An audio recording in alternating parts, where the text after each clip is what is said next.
Le 27 décembre 1946 paraît le journal Tribune avec cette chronique de George Orwell intitulée « Comment savez-vous que la Terre est ronde ?» J'en ai fait la traduction et je vais vous en faire maintenant la lecture. Je ne sais plus où, je pense que c'est la préface de Sainte Jeanne. Bernard Shaw remarque que nous sommes plus crédules et superstitieux aujourd'hui qu'au Moyen-Âge. Et pour illustrer la crédulité moderne, il cite cette croyance répandue que la Terre est ronde. L'homme moyen, dit Shaw, ne peut donner une seule raison pour laquelle il croit que la Terre est ronde. Il avale simplement cette théorie parce qu'elle fait partie de la mentalité du XXe siècle. Shaw exagère, mais il y a quelque chose dans ce qu'il dit, et la question vaut la peine d'être posée pour la lumière que cela porte sur nos connaissances modernes. Pourquoi croyons-nous donc que la Terre est ronde ?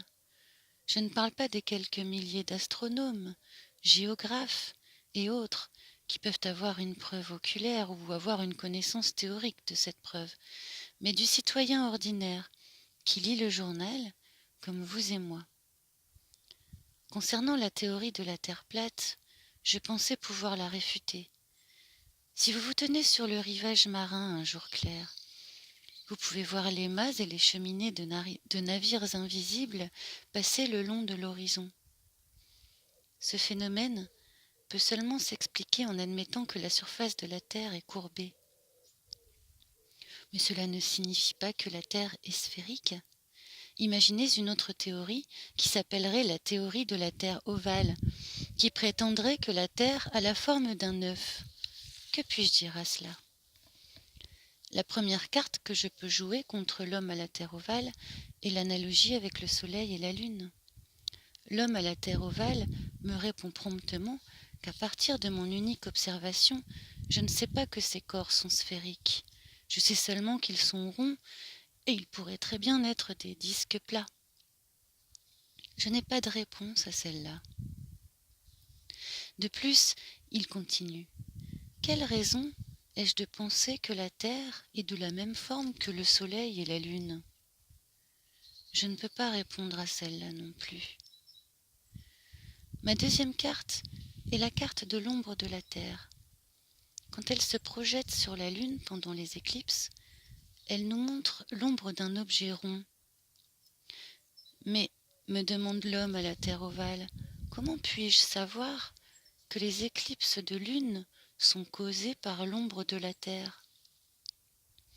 La réponse, c'est que je ne sais pas, mais que j'ai recueilli cette information aveuglément dans les journaux et les parutions scientifiques. Sorti battu des joutes mineures, je joue maintenant mon atout, la reine, l'opinion des experts. L'astronome royal, qui est censé savoir, me dit que la Terre est ronde.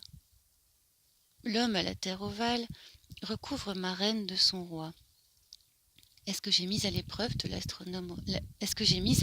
l'affirmation de l'astronome royal ? Ai-je une idée de la façon de le faire ?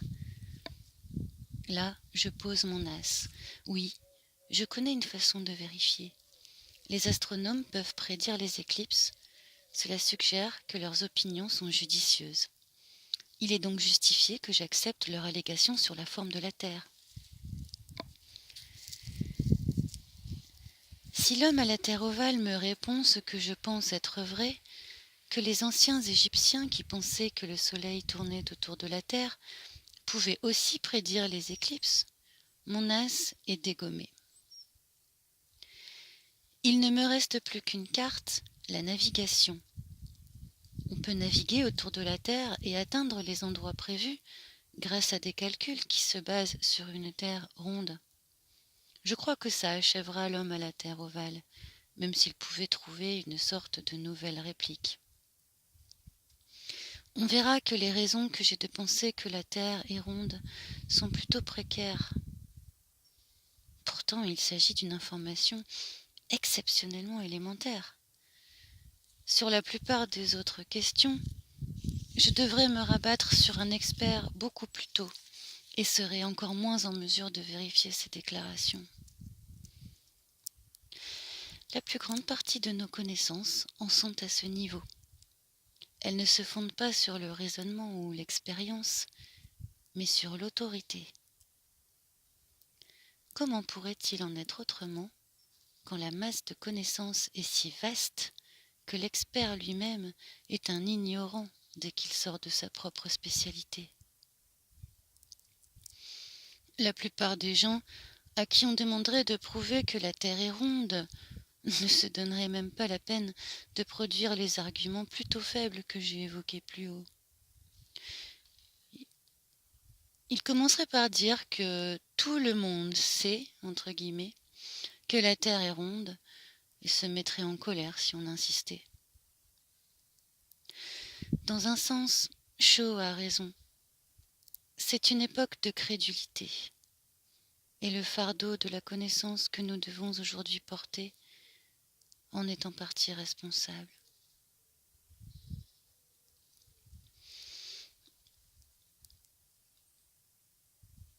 Fin de l'article. Je cite maintenant une phrase de Bernard Shaw dans sa préface à Sainte-Jeanne. « Je ne vois pas bien pourquoi les hommes qui croient aux électrons se considèrent comme moins crédules que les hommes qui croient aux anges. »